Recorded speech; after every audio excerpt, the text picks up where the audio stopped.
that negative experience, it could have led to a 4 out of 5, right?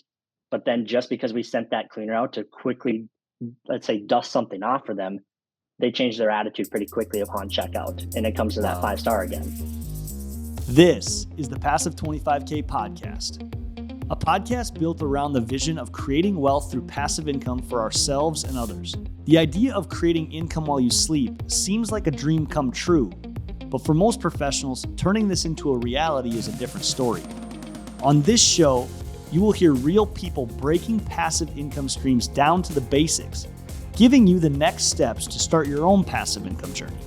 If you're new to the show, my name is Kyle Reedstrom from Fargo, North Dakota, where I get to work with my team of agents and investors each day to complete our goal of $25,000 a month in passive income. Now, let's get right into our next conversation. This is the Passive 25K podcast with Kyle Reedstrom. We are, of course, the home of Passive Income University. We have all things passive income, you guys, modules, tools. We have a community of people doing this, going on this journey together. Find us at p25kg.com. We'd love to hear from you. But today I'm excited about episode 28. The Airbnb game is changing with my man, Jory White is on the episode. Jory, love having you on, man. Boom, let's rock it, buddy. So, okay, people that don't know this, don't know Jory. Some of you might, but Jory is literally came into my life in 2020, right? In the midst of the 2020 chaos. Yeah. And yep. I just want to affirm you a bit because Jory completely changed everything that I've been doing in business because I hired Jory as operations assistant, AKA integrator. I took the test. I considered myself a visionary. The book Traction says, hey, you got to find your partner in crime here. You know, we don't do crime, but we do good stuff, Jory. But I found that person in you, Jor, and you've completely changed the game for us. Jory's one of those guys that you can count on. I'm literally looking at his desk. He's got the Beast Mode Award on his desk for a reason. And dude, the amount of growth and the amount you've changed, the amount you've elevated your game, the amount you've elevated your mental game, dude, I absolutely love you, man. And I'm super pumped that you get to come on the podcast as a literal expert in this industry. So, dude, I'm excited if you can't tell. So, holy smokes, that was an intro. Yeah, dude. Well, here's the thing. You have to do your intro, but I was thinking of analogies before this episode, and I'm like, this is like the Kobe Shaq duo that we're talking about. Batman and Robin doesn't do it justice, but I don't know if you're Shaq or I'm Shaq. I don't know. You might want to be Shaq. I got a J. So yeah, that's true. Yep. Jory, enough fooling around. I want to hear your intro. Introduce yourself to our audience. Who you are, what you're up to, and why we're talking Airbnb today. Yeah. So obviously, my name is Jory White. From Valley City, North Dakota originally. And I originally was going to be an optometry student, and I switched my path on that and chose to go the business route. Not sure what I wanted to do there. Kind of Kyle's role stumbled upon me from another friend of mine, and it was not one that I really necessarily wanted to apply to. But after that first week after Kyle hired me, I came home and said, that's what I want to do the rest of my career. I don't know what it's necessarily going to lead to. It sounds like we get to build this thing out, and that's what we did. We started building what my role would become, and it started to branch into many different areas, one of them being Airbnb, which is one thing I never had experience with until July 2022. And we fast forward a little bit. I'm moving through my kind of low seasonality periods right now, but I'm getting a lot of data. We're kind of building the data for all of our Airbnbs so that we can understand occupancy levels a little bit more, the average daily rates, and how can we kind of disrupt that low seasonality? Because I would say January to March is pretty brutal on the Airbnb game, but there is ways to kind of disrupt that pattern, I feel like, too. It just takes a little thinking outside the box. So obviously being in that property manager role for the long term, for the while there since 2020, taught me a lot about properties. It got me in that mindset. And then when you and me decided to have that sit down about Airbnb, hey, should we do this management? It was kind of a no-brainer for us to take that jump. Airbnb has taught taught me a lot about interior design, which has been kind of cool to flex that bone a little bit. And I've just thoroughly enjoyed everything that we've been doing. We've done some creative stuff so far with some of your units, and then some of these other owners I'm taking on. We're just starting to see some massive growth with it, and it's been super exciting. Yeah, Jory, you touched on. I had the pleasure of starting with Jory the business Guardian Property Management. Guardian's been growing this company, this property management company, who's been doing long term. And like many of you that are listening, you might have found yourself in a place where you want to adapt. You see that midterm rentals, traveling nurses, short-term rentals, Airbnb, this is part of the game now and you want to be included. So we were asking those same exact questions. And just like when I came and said, hey, Jory, should we start a property management company? Like, what does this look like? Jory's just one of those personal growth guys. As you could tell, he hasn't been doing this for a long period of time, but he's dove deep into this topic matter. And honestly, Jory, you're someone that I consider an expert, not only in our region, but like in our state, our upper Midwest in this space, with the amount of knowledge that you've acquired and the different ways you've grown in this. So with all that being said, man, I want to know what this industry looks like. Like, the Airbnb game is changing. That's the name of the episode. Give us your opinion and your outlook on what this Airbnb short-term rental world is doing for investors and in the marketplace, how it's interacting and interfacing. Yeah, I would say Airbnb is just letting current investors and investors that want to become investors start to grow their portfolio in a different way. The returns that we're seeing on these different units has been great. I mean, we're seeing 2 times, 3 times, sometimes 4 times the cash flow that you're seeing on that long-term side of things. That's always going to be around. The long-term side will. And you're always going to be able to go buy and hold and get some cash flow, but you're not going to see the cash flow that you're going to get with the Airbnb side of things. With that being said, we know that we can't have, those rundown properties. We got to have kind of the prestigious type of property in order to pursue that Airbnb route, because we all know that Airbnb came from having that blown up mattress in your extra room and having someone come and crash with you.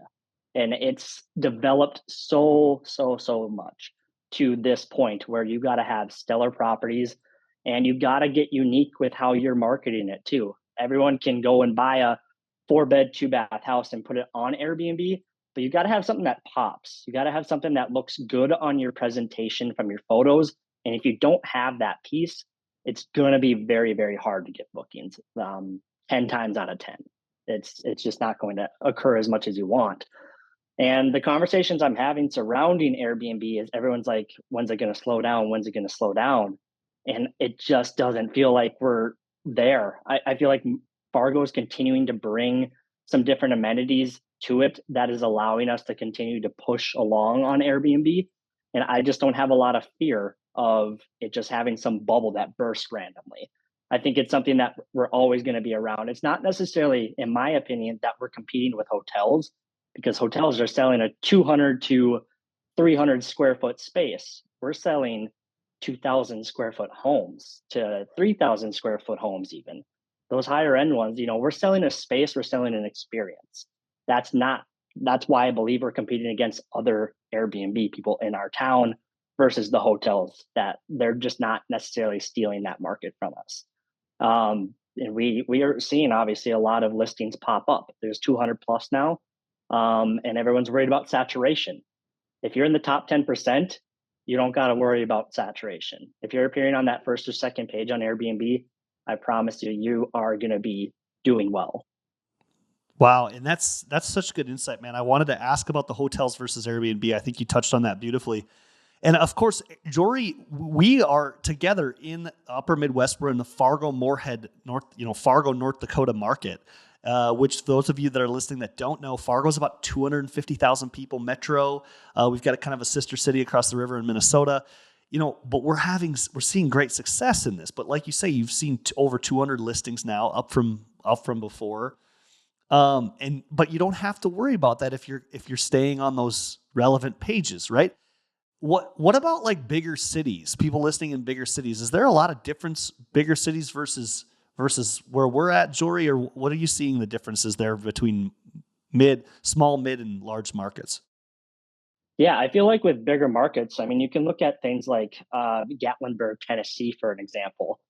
That one is going to have a lot of competition within it because they're regulated by their government. The short term rental space down in those areas gets a lot more law on it than what we're experiencing here. Right? We don't really have much of those regulations that are throttling us down. So those bigger ones, they're making more money. Yes, definitely from what our market is, but they do have to compete with way more people, and there can be that chance where it comes along that they don't get their short-term license renewed, and then what that beautiful home they had that was competing very well on Airbnb is all of a sudden poof gone, and that's unfortunate. Then they have to try to really pivot on what they're going to do there, whereas here we're not going to make as much as those areas because they got the attractions, right? They got the Smoky Mountains in Gatlinburg, Tennessee, and that does very well. Whereas here we're in Fargo, North Dakota, we're a flat plain. What are we supposed to do here? But people come here often for so many different events. That's why Airbnb and VRBO is going to stay relevant in Fargo for many, many, many years to come. And if Fargo continues to do what it's doing with, for example, we get that big sports complex coming up in 2024, massive. That's supposed to bring 1 million people, is what they're projecting annually to Fargo. That's Wow. crazy to think about. That's crazy to think about. So, yes, we're going to make less here, but you're still going to do very well here because there's less competition, and any competition that's out there might not be the best listings, too, from what I'm seeing. Yeah. And I think that this game is went from you just put something out there because there's not a lot out for options. And if there's not a lot of options, it can be easy for you to be successful with anything. And Yep. that might still exist in some markets, but I want this podcast to serve to our audience in a certain respect to, hey, just know what kind of market you're getting into. If you're in a highly saturated market, you need to have the competitive edge. If you're in a more entry level market, some of these new markets that I'm seeing that are popping up, like Rapid City, Western South Dakota, some of the western parts of our state, North Dakota, Fargo's just starting to get some more listings. Then you can have some of that early to market success. But I think it's so much better to know the tips and tricks, which is what we're here to talk about today. Jory, I wanted to ask you a quick question on why do you think why do you think people are adopting this at such a high rate? Like, why is this mindset changed around, hey, I want to go and rent someone's house rather than go to the hotel? And I know that they're Yeah. not competing, but I'm just seeing the trend go this way. Yeah, I would say it feels like a lot of people love the Airbnb route a little bit more is because we're selling them an experience, and they can bring a lot more people to one space, right? Instead of Mm, buying blocks of rooms in a hotel, they can bring their whole family into this 2,500 square foot house and just kind mm, of all be there together, share stories, create memories. And that's what we're doing with Airbnb. We're not just providing them a little resting spot. Yes, they're sleeping there, right? But they are there to build memories, and they're there to just experience one another. And if you have that great place that you can welcome them into that space and make them feel at home, that's why I think they love Airbnb so much. They love the fact that they get to go to a new space, go experience someone else's house, and just hmm. like feel welcome into that environment. Hotel, you know Yeah. what you're getting, right? It's cut and dry. A hotel's always going to be cut and dry. But if you have that house that's beautiful, that presents well, people love looking at houses, man, right? They want to come and stay in those Yeah. houses. Dude, I think you just hit it on the head. I just circled experience 3 times because when my wife and I have looked at Airbnbs, we have seen that outdoor kitchen and visualized us cooking a meal for our family in that kitchen. We've seen that pool. We've seen that interior kitchen. We're just like, wow, we haven't had a kitchen that big. Look at that island. Yeah. And it's because we get to experience that with our relatives and cook around that, make cookies around that. That's what we've done. And so I never really thought of it that way, that I've been buying an experience more than the house. And I definitely feel like this is why Airbnb is it has become popular and will Yeah. continue to be popular. We see that the younger generations are all about experience. They're all about Yeah. spending their time in great ways. I think of people, you're experiencing the people you're with, you're experiencing the place that you're at, a really exquisite place, and you're experiencing the activities around that you can do. That makes a ton of sense, man. But And I've even seen this a little bit in the algorithm, like not the algorithm, the website, the marketing that Airbnb is doing. Can you speak to that at all? Is Airbnb also like saying, hey, we're not just a lodging company where you can find somewhere to stay. We're an experience company. Yeah, I say they're a powerhouse when it comes to the online travel platforms. It just feels Airbnb just owns that market so much more than everyone else because they're just known as the spot to come have those experiences. They have all those different headings at the top. One's like a unique stay, one's like an OMG category, and they're circling themselves around those type of things because they want people to come experience awesome properties. There's one gal in Idaho, she rents out a potato. It's just a potato, and that's what people come and stay in. And she makes like $75,000 a year doing that. And that's just nuts to me to think that you can rent out a potato and make that amount. But that speaks to the experience side. I follow many people on Instagram that go and just review Airbnbs. That's all they do. And they're Wow. beautiful spots that they're going and seeing, which is, I think Airbnb just promotes itself better. Like it's just they have a good capture on the market and they make you want to use their website. And I want people that are currently doing Airbnb to hear this.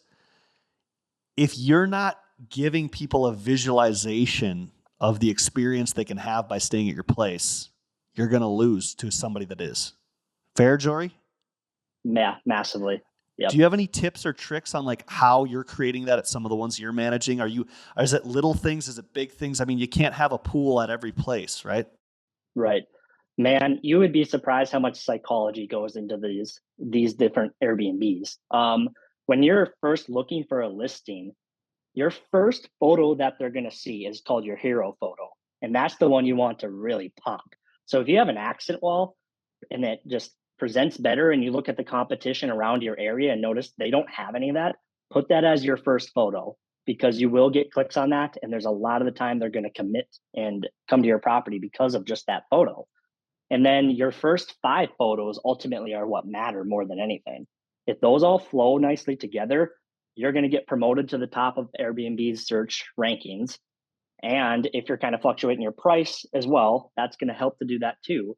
But presentation matters more than anything. And a big trick here that I don't really want to share, but I will anyway, is if you have a streaming service on a smart TV, go launch your loading platform. So let's say you're going to launch Netflix.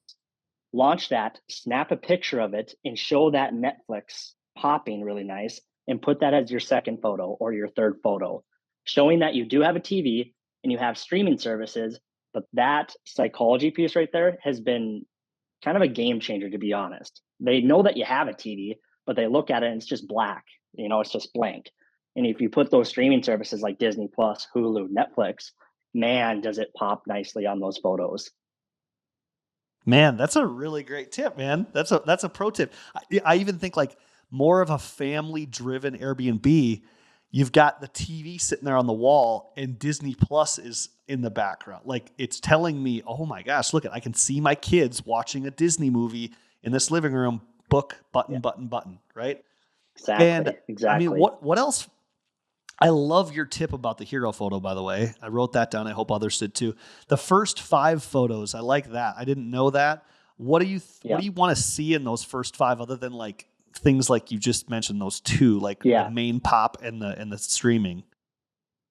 Yeah. So I think what I would do is definitely put like, if you have a nice dining space, put that so that they can envision themselves in there. If you have a nice amenity like a pool, a hot tub, a sauna, if you have one of those items, Mm, definitely put that in one of those first ones. And I always add like the front of the property onto one of those too, so that when they pull up, yes. they know exactly what it looks like and they know that they're at the right place. Because if you can have it in your bunch of photos, but if you have it way at the end and they got to scroll through, how often do you think they're probably scrolling to the end? Probably not often. Those first five, that's what captures their attention. That's what clicks them through. That's what makes them push reserve now. I have 100% found myself trying to find the view of the front of the place because I've seen it where it's like the living room or the pool table or the cool room or the basement theater room. and that's the first picture. That's the hero photo. And then I go and I Yep. scroll, and it's like this dingy looking house. And it's like, why, I can tell you're like, I've lost all trust with you because you're Yeah. hiding this from me, like, Yes. Yes. You bury it in those other photos and it's gone.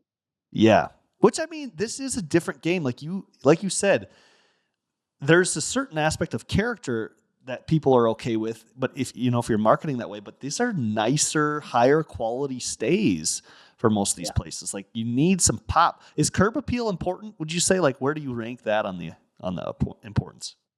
Yeah. If you a great example of this is the first Airbnb I ever took on in West Fargo. It didn't have any landscaping out front. It was just dirt mounds.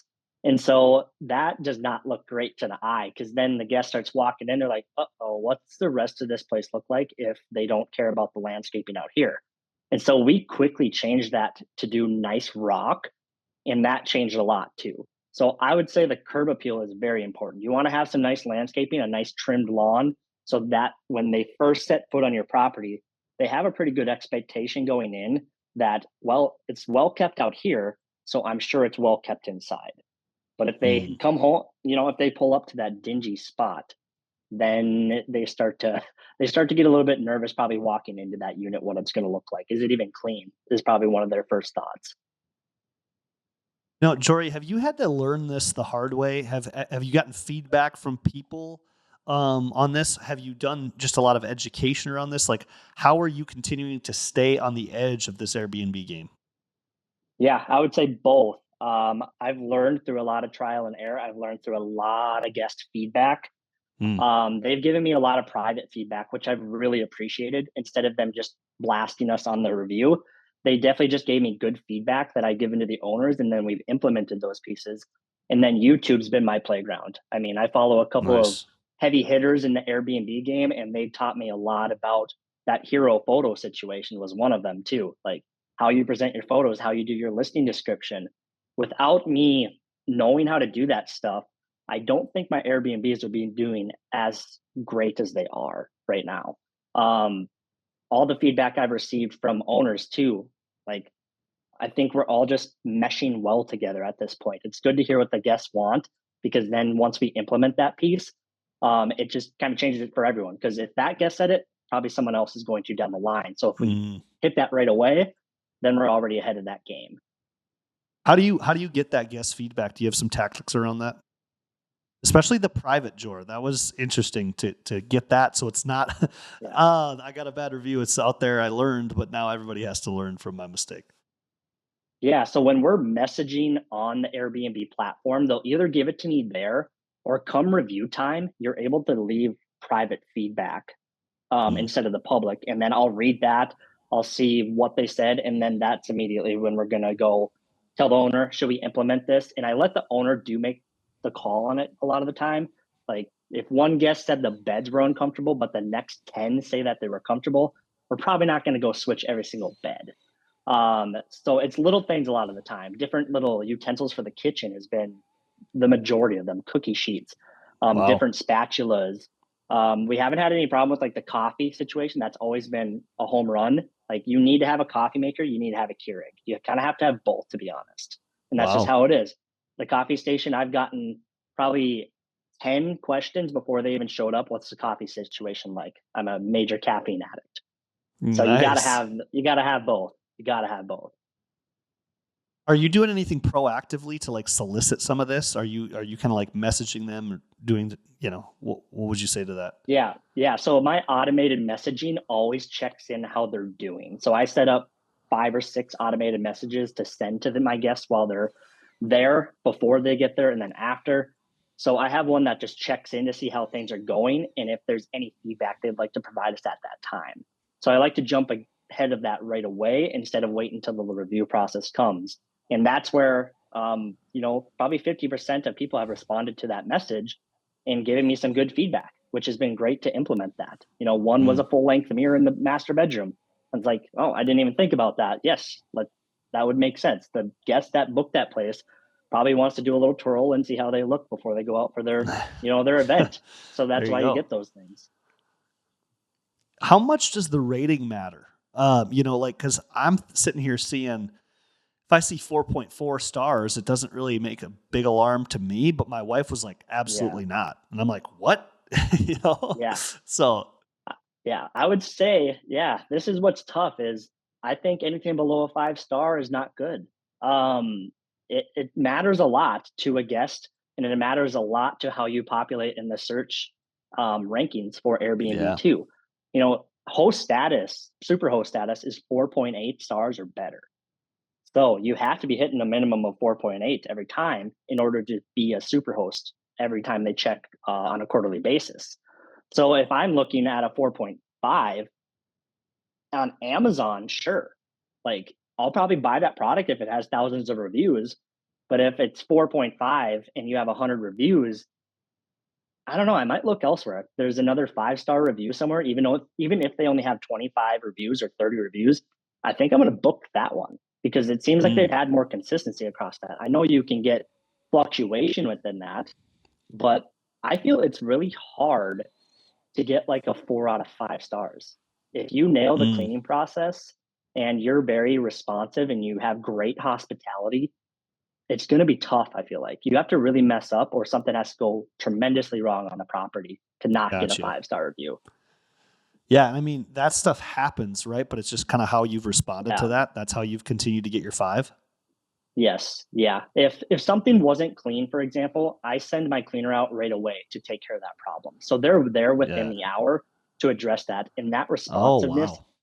going and doing those things is going to turn that bad quick second experience that they had into, oh wow, these people value me and they're going to take care of this little issue that I think is a minor inconvenience, but they care about me. So they're going to come out and do this for me. So then that negative experience, it could have led to a 4 out of 5, right?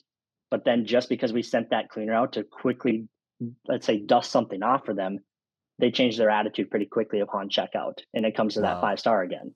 Yeah.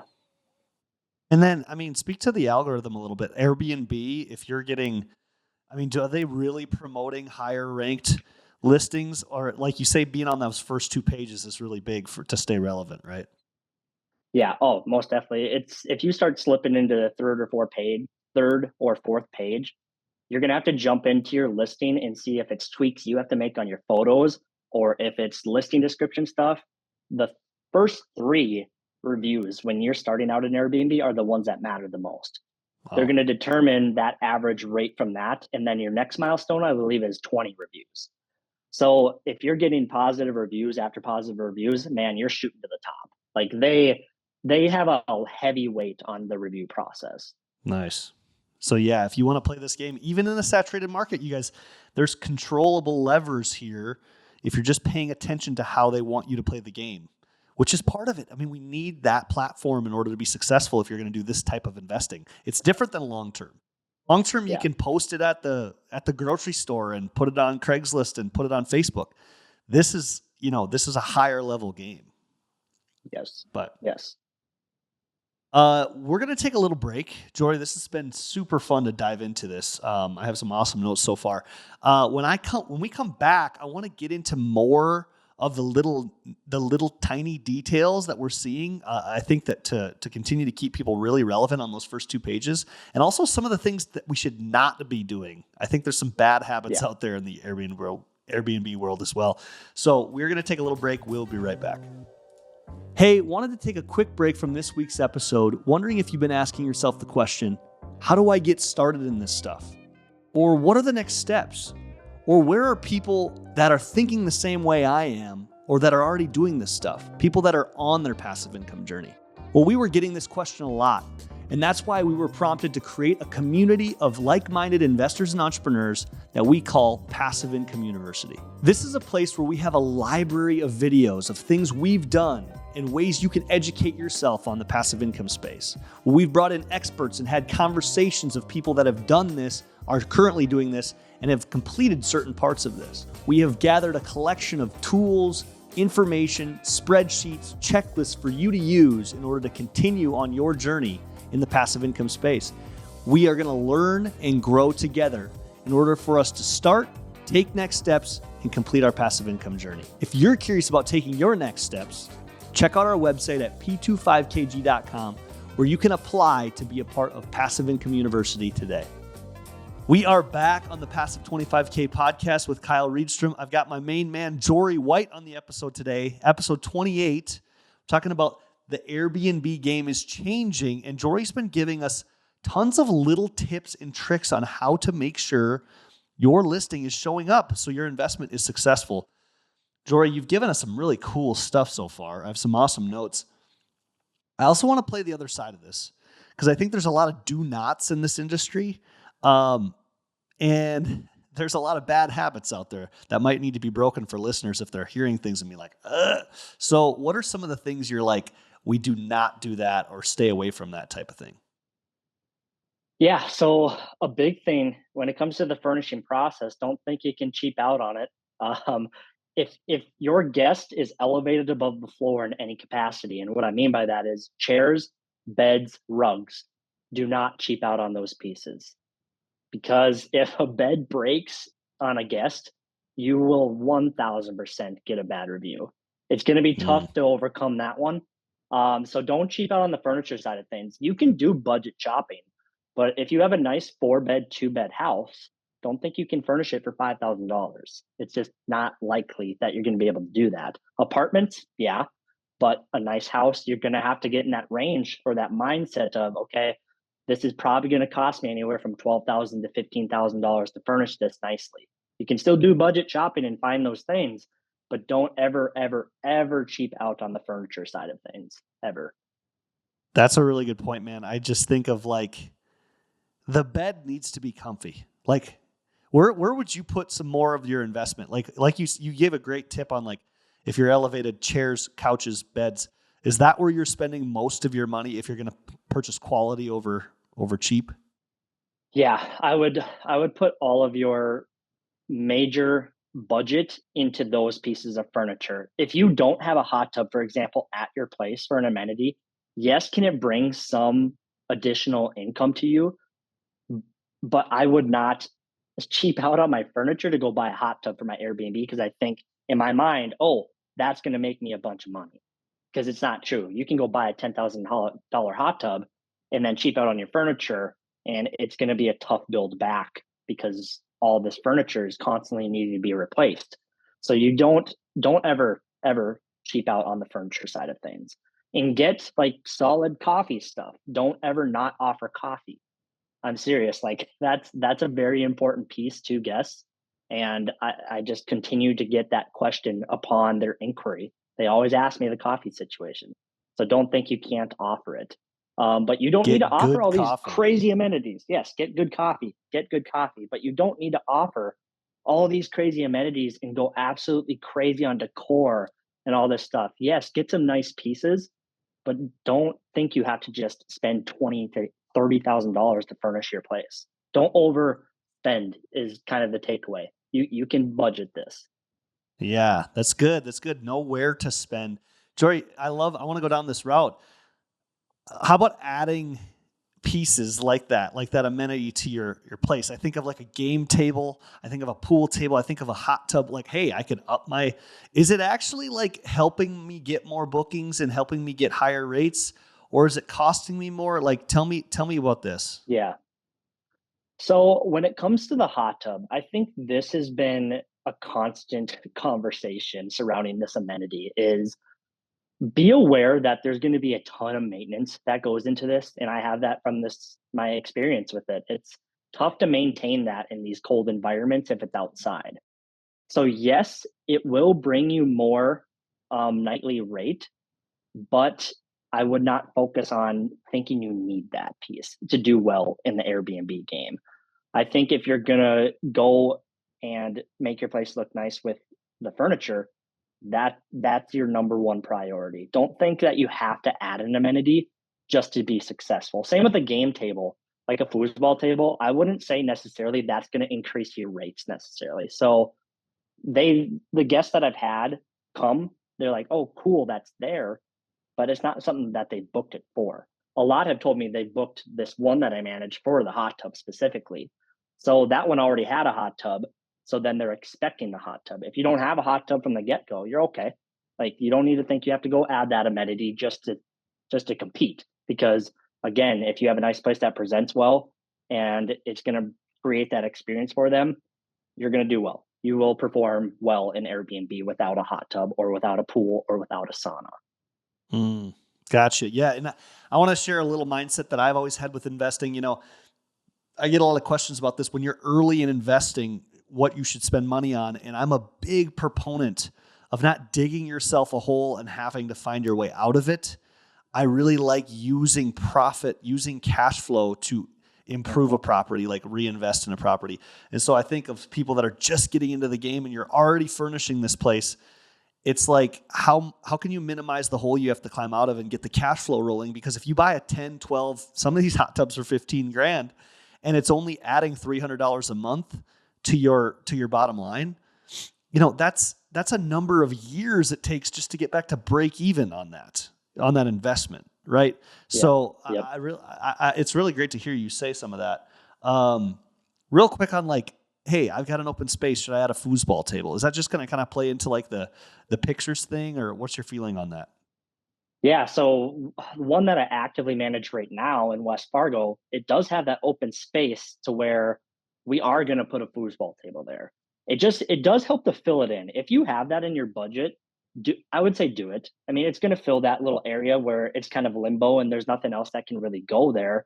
Kind of can help to make it feel a little bit more cozier knowing that space is filled too for some guests. So if you have an open space, yes, go ahead and add it.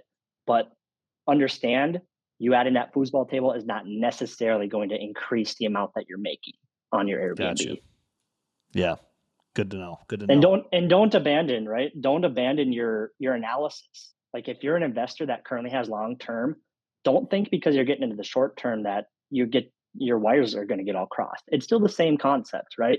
Understand how much money you can put into your property and then let's run some numbers on it. Whatever I tell people a successful Airbnb is whatever number you're wanting to achieve on it.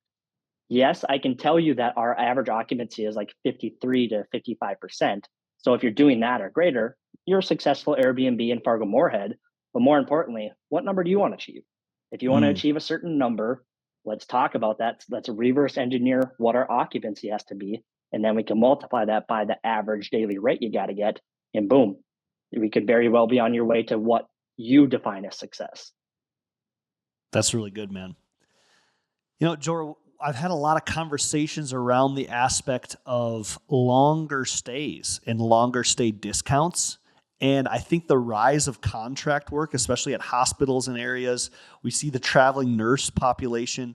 In fact, you have some Airbnbs that have traveling nurses in them with 3-month, 7-month contracts. Do you like playing this? This is considered midterm rentals, correct? Yes. And Yes. do you like playing this game versus the short term rental game? I mean, now we see three sectors here: long term, midterm, short term rentals. It's pretty cool. But talk to us about your preference on this. What you see as a pluses and minuses. Yeah, I would say from the short term and midterm, if you're comparing the two, I think they work very well in camaraderie together. Like if you're in the low seasonality period from January to March, a perfect filler for that is getting a midterm rental. Finding that travel nurse, that travel occupation that's going to fill that 3 months for you is phenomenal. You just answered your problem for occupancy. You went 100 from January to March just because you got that nurse that's in that unit for you. And you never know, she could extend longer for you. They're always going to pay a premium too. You have to keep that in mind. Just because let's say you have a 4-bedroom, 2-bath house that rents for $1,500, they're probably going to be paying 21 to 2,200 in our market. That is, so you're already winning. So I would take that nurse that I know is going to take care of my spot, and I would transition if to the midterm. If she stayed for 3 months with me and she told me, "Hey, I get to extend for a year," I'll transition for the time being to the midterm and let Airbnb be blocked out and let her buck for that whole year because that's Mm. great returns for us. Great returns for So us. I mean, do you prefer it? Do you think that would you say like you would if you had a choice between short term and midterm, would you go midterm? Um, Man, that's a tough question. I would say I would. They take just great care of the units. That's part of it for me is I know that travel occupation most of them that I've worked with have been nurses. They are going to take care of that unit. And I just have peace of mind, right? It's less intensive management too for me. And Mm, knowing that the second they go to check out, that I'm not going to have to go fix a bunch of stuff like I potentially could with long term, or I'm not cycling through a bunch of short term guests, then it's probably less maintenance that's going to occur having that one nurse in there for that period of time. for sure. I mean, we're talking about higher income earning professionals, people that are going to be working a lot. I mean, they're just not even going to be Yeah. present at the place. I can see it where it's less cleaning schedule, less in and out, less usage. It seems like it can be it can be a great advantage. I mean, we've been experiencing it on a few and it's gone really well. How do you Yeah. find midterms if you prefer to, if you want to go this route? If you're listening, you're like, hey, I want that. Yeah, I think there's three ways. You can find them still on Airbnb and VRBO. They'll still message you and talk to you about, hey, I'm a travel nurse and this is what my contract looks like. Or you can go the Furnish Finder route. Furnish Finder is you posting your listing and trying to find leads for that, and letting them. It's more looking for what individuals are searching in your area. Furnish Finder is a website, furnishfinder.com. Yeah, furnishfinder.com. And I thought it was like a spot where you are posting your listing essentially like Airbnb and VRBO, but it's more of a lead generation site. So you're finding out what nurses are looking for in your area, and then you're kind of reaching out to them and contacting them. So I've Oh, had some success with Furnish Finder like a year or so ago. It has felt like it's fallen off a tad bit for me. I feel like I've had more success finding my midterms with Airbnb and VRBO. wow. What kind of discount do you do for someone that wants to book for, like, let's say a 60 days? 60 days. So a lot of the time is I'll do my long-term stays like this is I'll offer them a discount on a 4-day stay, a 5-day stay, and then a 28-day and greater stay. So it's usually like anywhere from 28 to 30% is what I'll offer them off Wow. if they're staying that longer term.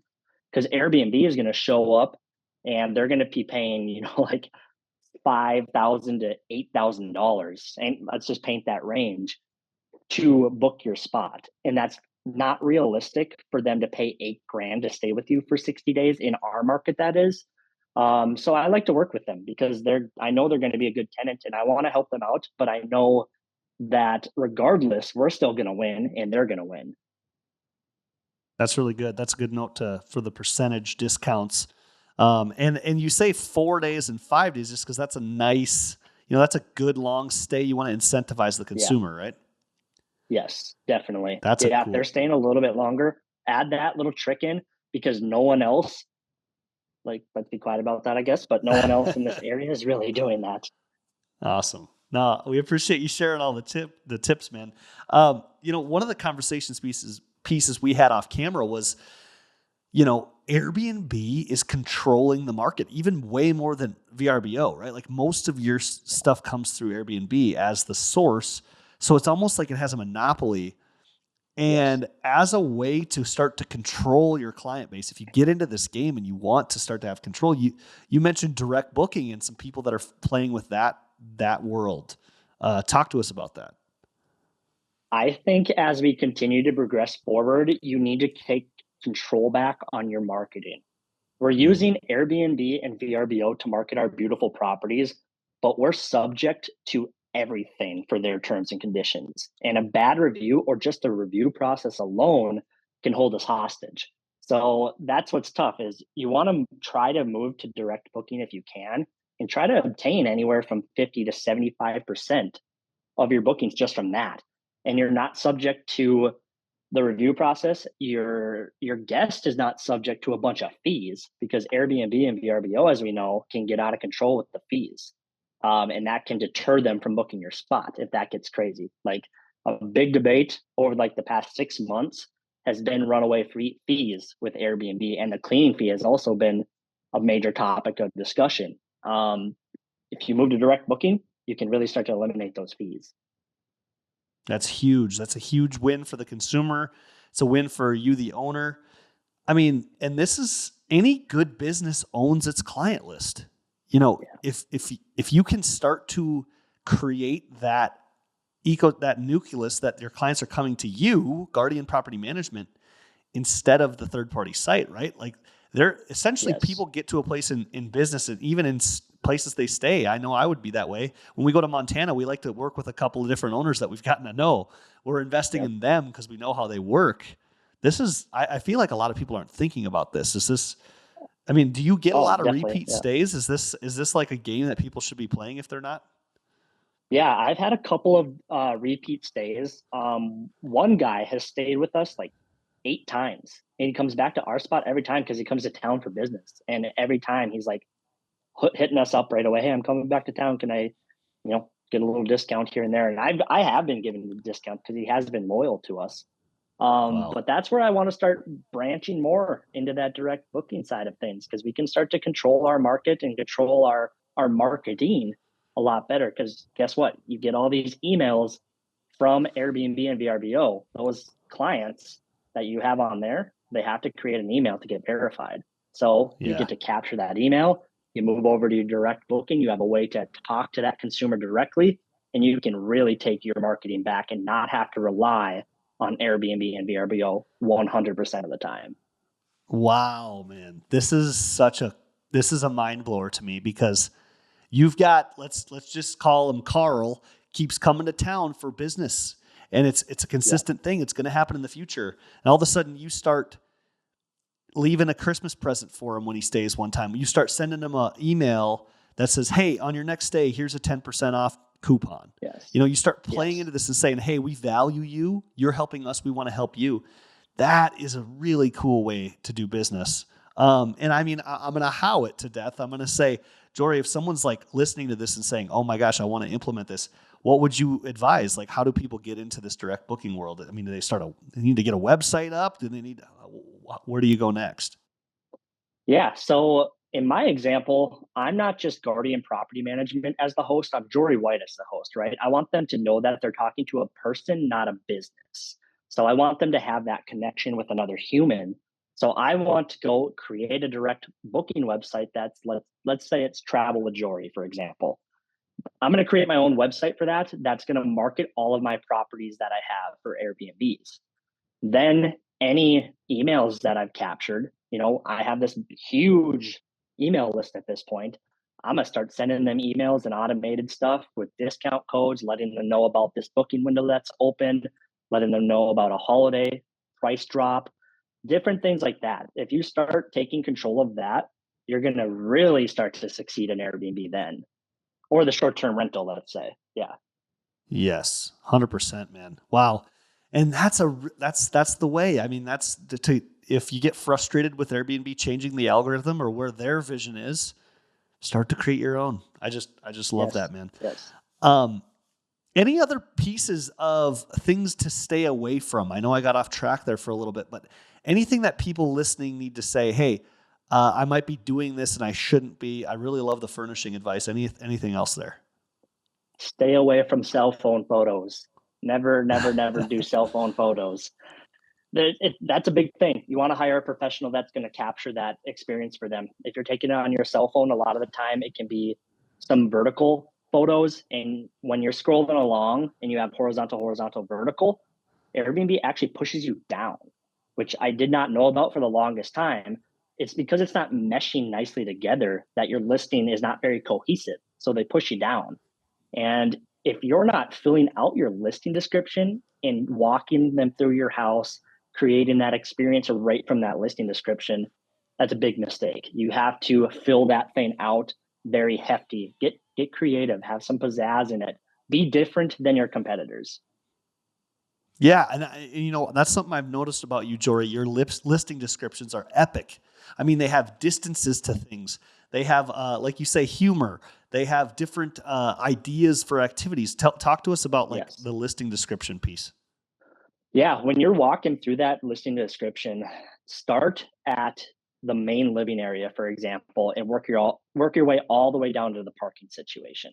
Walk them through what it's going to be like to be in your living room.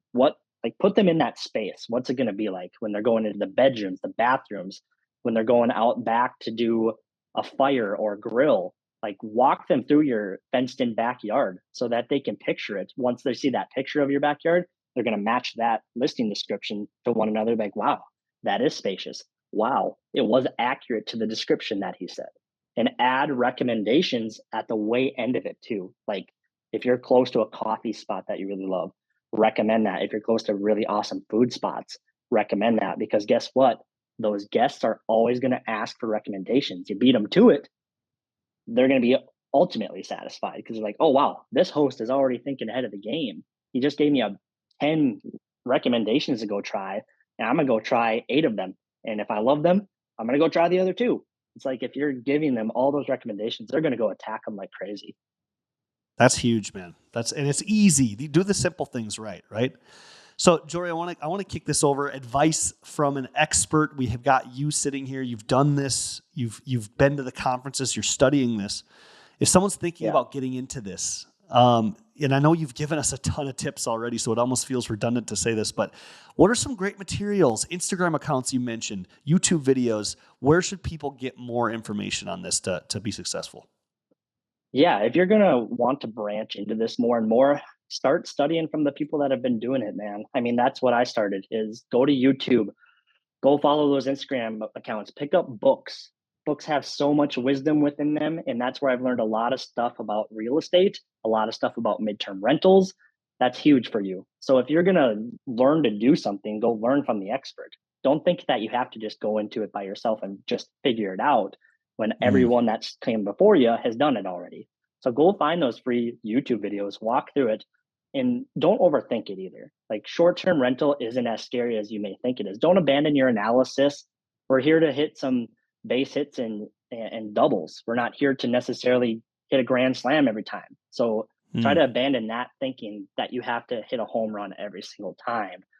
Just continue to invest in the short-term game. I mean, it's going to continue to grow like it has, and I hope everyone can have success in it, because it can change your investment portfolio, and it can change how you want to, kind of live your life. It can help to fund your life a little bit better too, to your perfect lifestyle. Yes, dude. And any of those specific YouTube accounts or IG or Instagram accounts that you follow, anything there?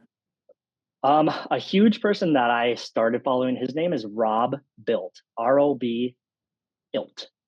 If you go follow him, he's taught me everything about the short-term game. And Sarah and Tony Robinson, those 2 have been great. Like, I've met all these people at Bigger Pockets Con last year. And when you look at people on YouTube before you go out there, you're kind of like celebrity starstruck.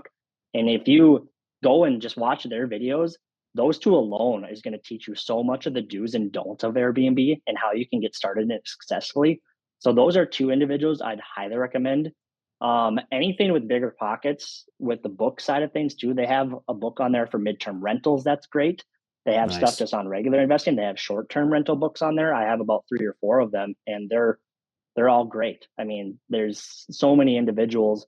If you just go to Bigger Pockets website, you can click through all the people that have kind of engaged with them, and most of them have a short-term rental. So if you can follow those people, you're going to start to learn a lot about Airbnb very quickly. You're going to want to take a ton of notes, because it's going to be a little overwhelming at first, but if you break it all down and follow those couple of crucial accounts, you're going to learn everything you need to know. Dude, Jory, you have given us a ton of stuff today. I just thank you for the knowledge. Where can people find you if they want to learn more about Guardian, learn more about you?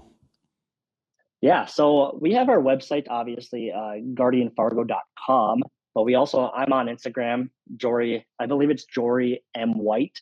And then obviously I'm on Facebook, Jory White. You can search that up. I'm friends with the best man right here in my screen.